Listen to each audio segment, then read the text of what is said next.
Shalom saudara-saudaraku yang dikasihi oleh Tuhan. Selamat pagi. Senang sekali hari ini saya bisa menjumpai saudara di dalam tayangan video singkat ini. Mari saudara, sebelum kita membaca dan merenungkan firman Tuhan, terlebih dahulu kita akan berdoa. Mari kita berdoa. Bapa di surga, kami bersyukur untuk hari ini kami boleh mendapatkan kesempatan kembali untuk membaca dan merenungkan firman-Mu. Tuhan, tolong kami supaya hari ini ketika kami membaca dan merenungkan firman-Mu, kami boleh diberkati, dikuatkan, diteguhkan iman kami. Terima kasih Tuhan, di dalam nama Tuhan Yesus kami bersyukur, kami berdoa. Amin. Saudaraku yang dikasihi oleh Tuhan, hari ini saya ingin mengajak kita membaca dan merenungkan firman Tuhan dengan satu tema, yaitu makna kenaikan Tuhan Yesus.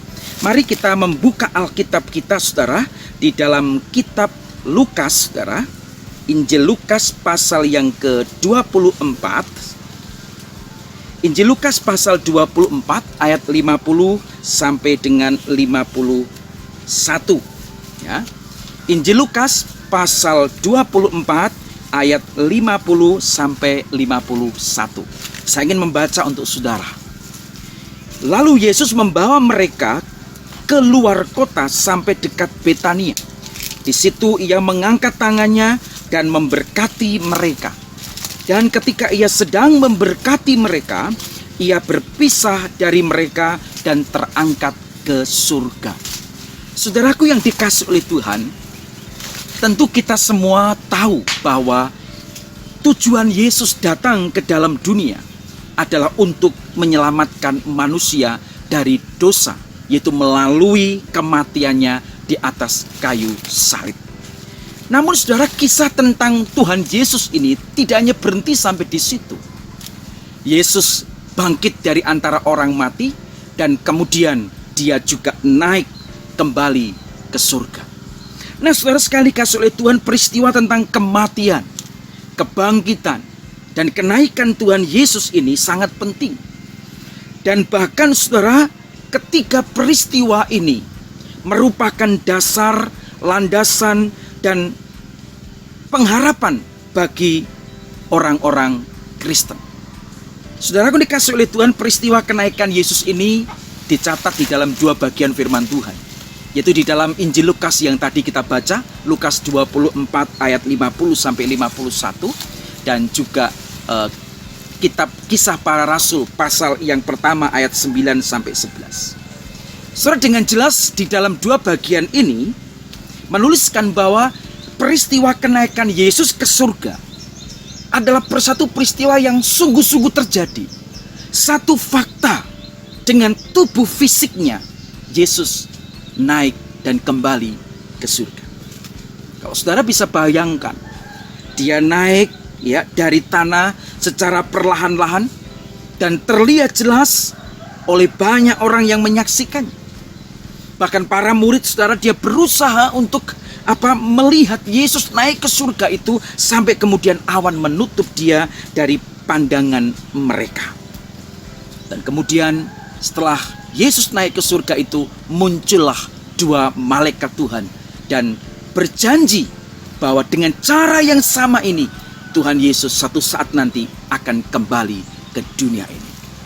Saudaraku yang dikasihi oleh Tuhan, kenaikan Yesus ke surga tentu memiliki satu makna yang dalam dan yang penting bagi orang Kristen. Saudara, hari ini saya ingin mengajak kita untuk mengingat kembali apa sih sebetulnya makna kenaikan Tuhan Yesus itu. Yang pertama, makna dari kenaikan Tuhan Yesus itu membuktikan bahwa pelayanan Yesus di dunia ini sudah selesai. Saudara, kita tahu bahwa Allah mengirimkan Yesus ke dalam dunia. Dia lahir menjadi manusia, hidup sama seperti manusia, hanya dia tidak berdosa.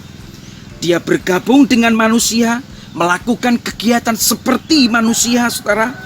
Dan sekarang Yesus kembali kepada Bapa. Yesus telah menyelesaikan tugas pelayanannya, tugas misinya, karyanya di dunia ini sudah selesai, lengkap, sempurna. Dan sekarang dia kembali kepada Bapa. Saudara, itu makna penting yang pertama kenaikan Yesus ke surga. Sudah selesai semuanya. Yang kedua, saudara sekalian kasih oleh Tuhan, bahwa kenaikan Yesus ke surga itu membuktikan bahwa dia benar-benar berasal dari surga. Dia dari surga dan dia kembali ke surga. Bahkan saya mau katakan kepada saudara bahwa kenaikan Yesus ke surga merupakan satu pembuktian sekaligus penegasan kepada dunia bahwa Yesus benar-benar anak Allah. Dia dari surga dan dia kembali ke surga.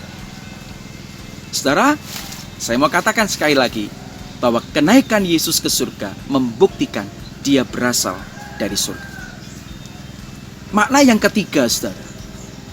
Makna yang ketiga akan kenaikan Tuhan Yesus adalah dengan kenaikannya dia menggenapi akan janjinya untuk menyediakan tempat bagi orang yang percaya kepadanya.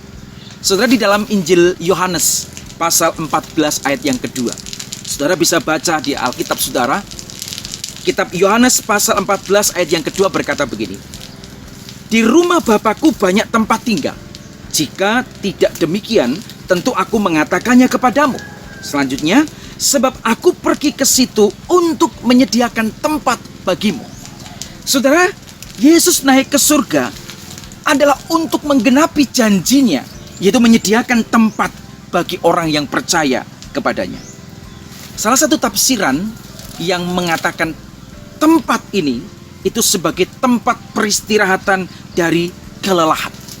Di tempat itu, saudara, orang-orang percaya tidak lagi merasa duka, tidak lagi merasa sedih, tidak lagi harus mengurai air mata, saudara.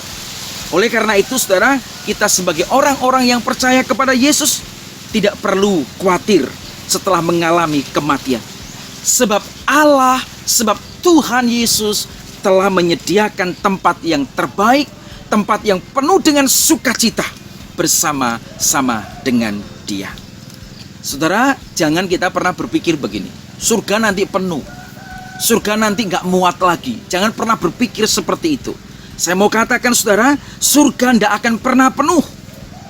Ada tempat yang begitu luas sekali, yang cukup untuk menampung orang-orang yang percaya kepada Yesus. Kenaikan Yesus ke surga memberi jaminan bahwa ada tempat yang kekal, tempat yang sudah tersedia buat saudara dan buat saya yang percaya kepada Dia.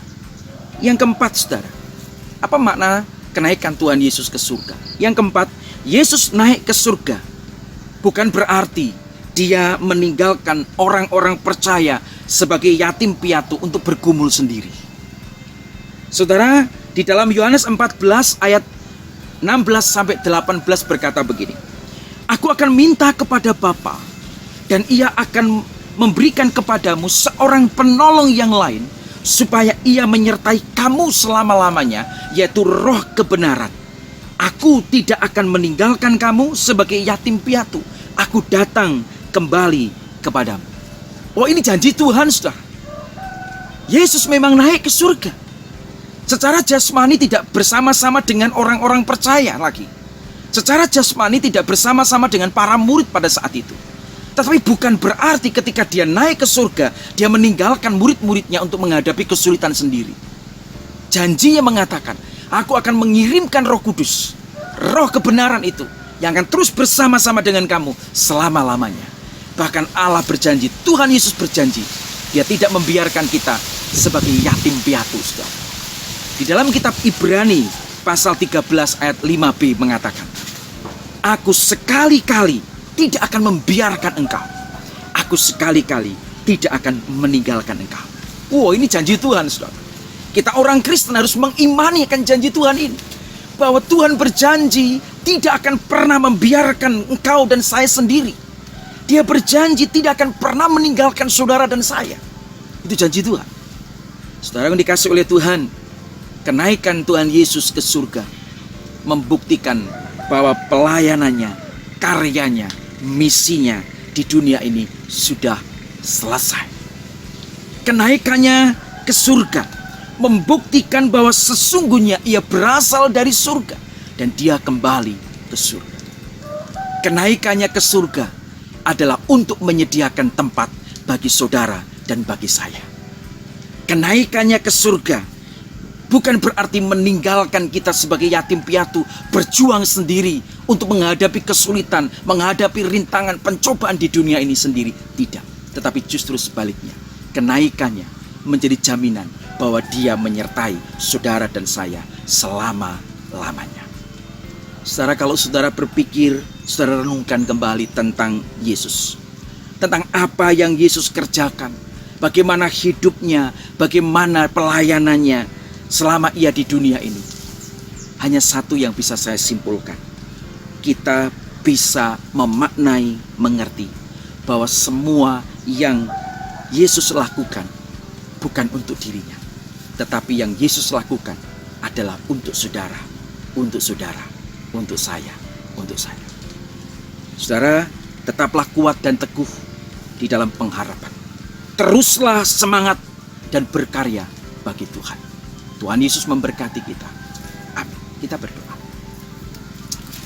Bapa di surga, pagi ini kami sangat bersyukur Tuhan kembali memberikan kepada kami firman yang menguatkan kami, meneguhkan iman kami. Di dalam peringatan akan peristiwa kenaikan-Mu ke surga ini, biarlah iman kami dikuatkan, diteguhkan. Memang Engkau telah pergi dan naik ke surga, tetapi bukan berarti Engkau meninggalkan kami. Justru Engkau selalu menyertai kami kemanapun kami pergi. Tuhan Yesus, terima kasih.